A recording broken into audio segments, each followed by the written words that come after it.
Sí, me llamo Juan Manuel Macedo Negrete, soy profesor, trabajo actualmente en la Secretaría de Educación Pública o del Estado aquí en Morelia.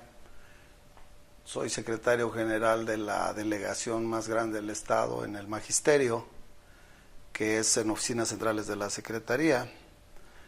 He sido secretario general del sindicato a nivel estatal, diputado local, otra ocasión secretario general de la misma delegación. Y bueno, he trabajado en algunas otras cosas políticamente hablando, de una o de otra manera, de origen y de forma profesor, pudiéramos llamar. ¿De dónde percibes tus ingresos? De la Secretaría de Educación, propiamente. Gano regularmente, insisto, no mucho, pero tampoco diría que un salario mínimo, porque estaría mintiendo. Pero bien, creo que de alguna manera mi salario me ayuda, mi esposa trabaja también, y de una o de otra forma algunos negocios que he hecho de manera personal. ¿Cuántos años en total has trabajado como funcionario público? Bueno, si lo pudiéramos considerar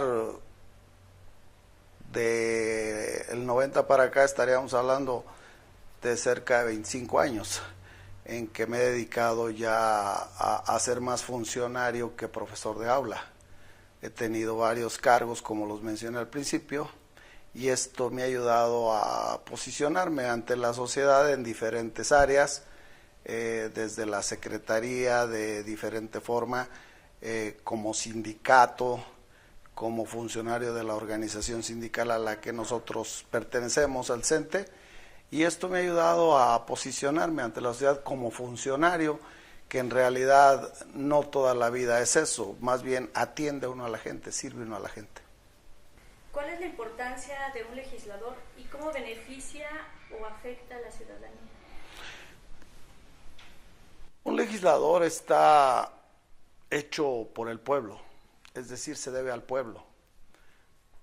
Fue a través del pueblo como llegó a la Cámara, sea local o al Congreso de la Unión.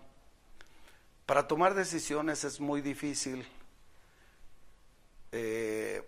para el lado que se vaya a cargar uno, sea afirmativo, sea negativo, pero siempre es muy importante conocer cuál es la opinión de la gente a la que estoy representando.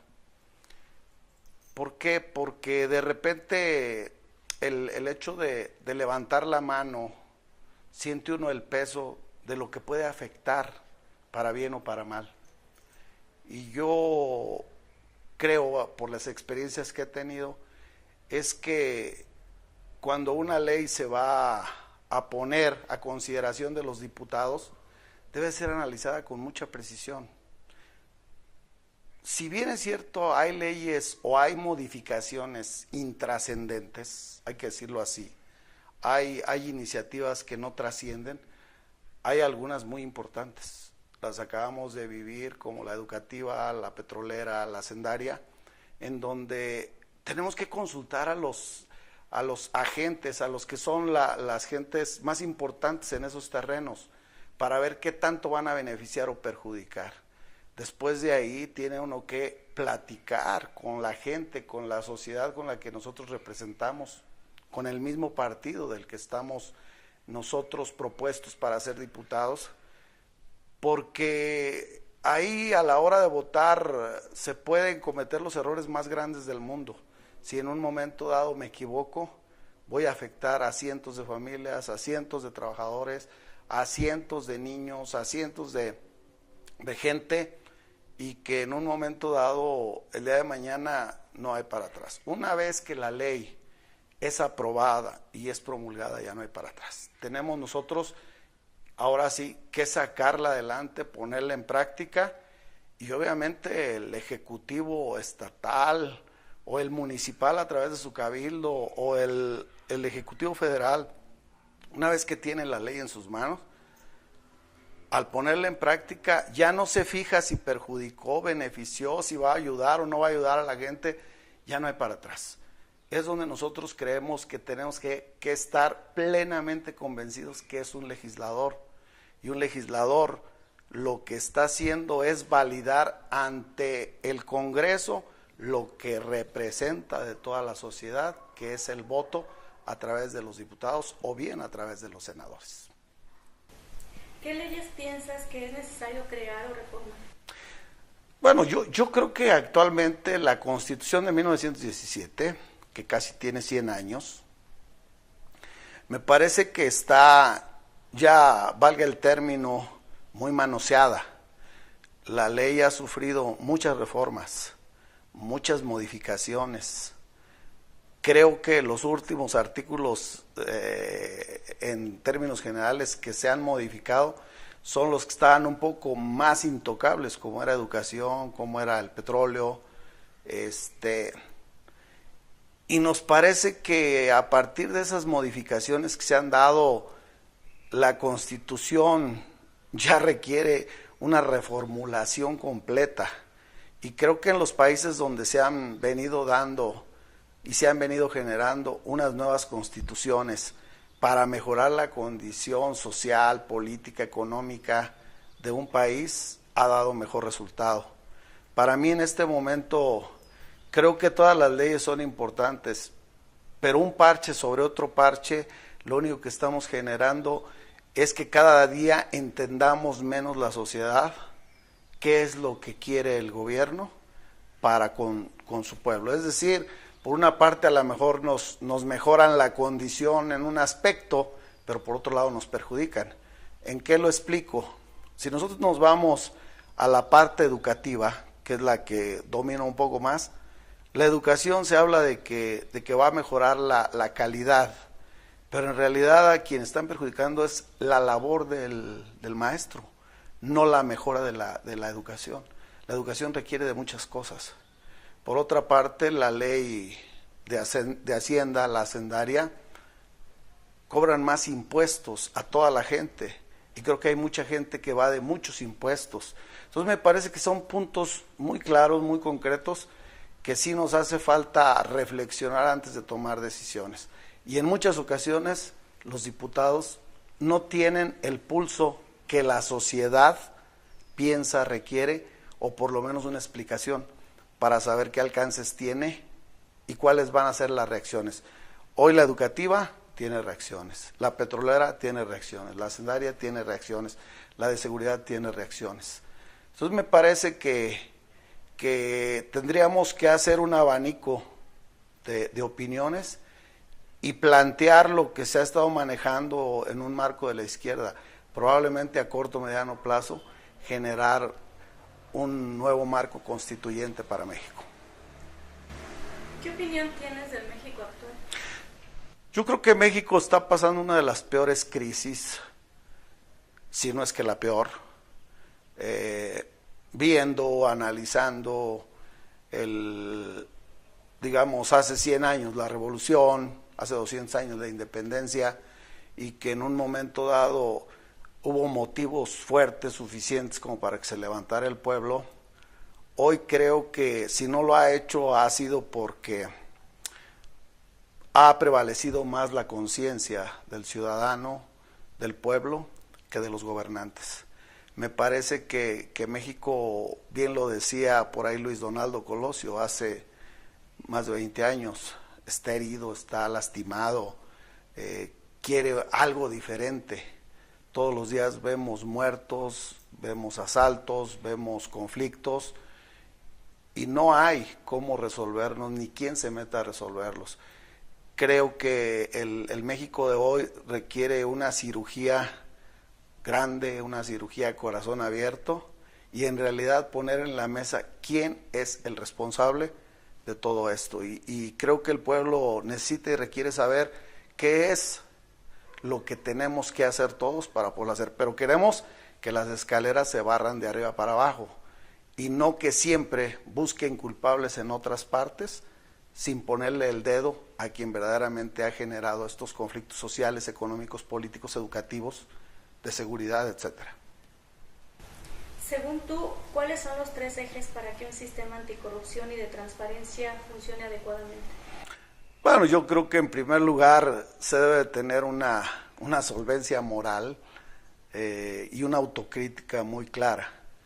Creo que la probidad del ser humano debe de pasar por él mismo. Es decir, nosotros no podemos decir que todos somos honestos si algún día se nos señaló por algo puede ser lo mínimo o puede ser lo grande. Creo que la probidad se tiene que medir desde otro ángulo. Creo que hay gente que está muy probada, que puede tener una calidad para evaluar, para trabajar, y que le puedan pasar dinero por las manos, aunque hoy es dinero virtual propiamente, no es moneda, y que sea capaz de que pueda pasar cualquier cosa y no tomar absolutamente nada. Dos, que lo poco o mucho que el gobierno federal, estatal, municipal, cualquiera, llegue la economía o recursos para subsanar todo tipo de programas o de proyectos, verdaderamente se transparenten, verdaderamente se califique y verdaderamente llegue a donde tenga que llegar. No podemos decir nosotros que se gastan miles de millones de pesos o de dólares cuando tenemos el 60 o 70% de pobres en México. Es decir, mientras los haya, quiere decir que los recursos siguen entrampándose en alguna parte o siguen siendo sujetos de corrupción. Entonces, esa es la otra parte. Si no se transparenta bien cómo llegan, cómo llueven, cómo se genera, eso no lo va a hacer. Y la tercera, yo creo que cuando uno es sujeto de probidad, sujeto de transparencia, y los recursos llegan a donde tienen que llegar, va a dar frutos, va a dar respuestas, la gente va a empezar a cambiar. Entonces yo creo que esos ejes son los principales, el que haya verdaderamente gente sin compromiso con los gobiernos, que debe de ser compromiso con el pueblo, debe de haber la transparencia que nos garantice que peso a peso y centavo a centavo llegue a donde es, y tercera, donde se recojan los resultados, porque el que tiene dinero y lo mete al banco o a cualquier parte, le tiene que redituar de manera natural. Si no le reditúa, no es negocio. Si no le reditúa, no tiene sentido invertir.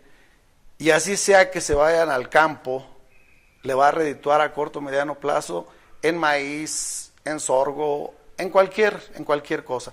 Si no lo hay, quiere decir que la inversión no está llegando. O si llegó a medias. Y esos yo creo que son los ejes que tenemos que atacar para que la corrupción empiece a desaparecer. Imagina esta situación. Eres diputado y te dan 50 millones de pesos para aprobar una reforma que beneficia a un sector empresarial y perjudica al resto de la población.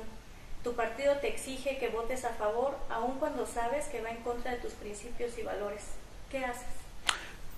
Lo viví, lo he vivido y voté en contra en algunas ocasiones. Sé que decía Elías Calles, no hay quien soporte un cañonazo de 50,000 pesos en aquel entonces.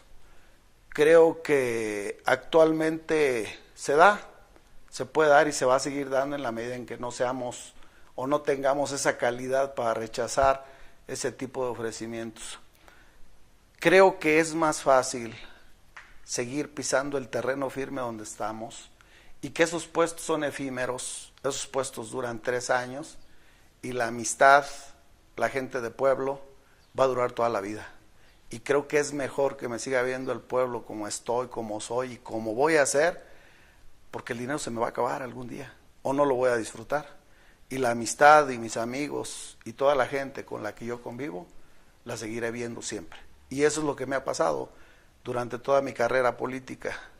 Sigo viendo a mis amigos de frente y los seguiré viendo porque prefiero negarme a algo que caer en la tentación que el día de mañana me vaya a señalar. Creo que en ese sentido sí me siento con la capacidad de dar una negativa y probablemente una expulsión de un partido o la sanción para no volverme a postular, pero creo que es ahí donde se aprenden los valores y se generan valores no solamente internos. Yo decía hace ratito, mi familia lo es todo. A mí me daría vergüenza que a mis hijas les dijeran que por 50 millones de pesos hoy la gente se está muriendo de hambre en otra parte. ¿Algo más que quisiera agregar o algo que yo no haya preguntado y que quisiera compartir con nosotros? Bueno, yo creo que en lo particular me parece que Zitácuaro requiere más de gente probada, de gente que verdaderamente esté comprometida con el pueblo, de gente que ame a su gente, que verdaderamente piense que si nosotros no somos capaces de darle al pueblo algo de lo que tenemos, Zitácuaro se va a quedar siempre empantanado, Zitácuaro se va a quedar y se va a ir acabando día con día, lo poco que hay, el trabajo que hay, y si es que lo hay, va a llegar el momento en que no va a existir. Se va a cansar la gente, los empresarios, de venir a invertir cuando siempre hay conflictos, donde siempre hay problemas, donde siempre están unos intereses de algunas gentes y los de los demás no pueden ser tomados en cuenta.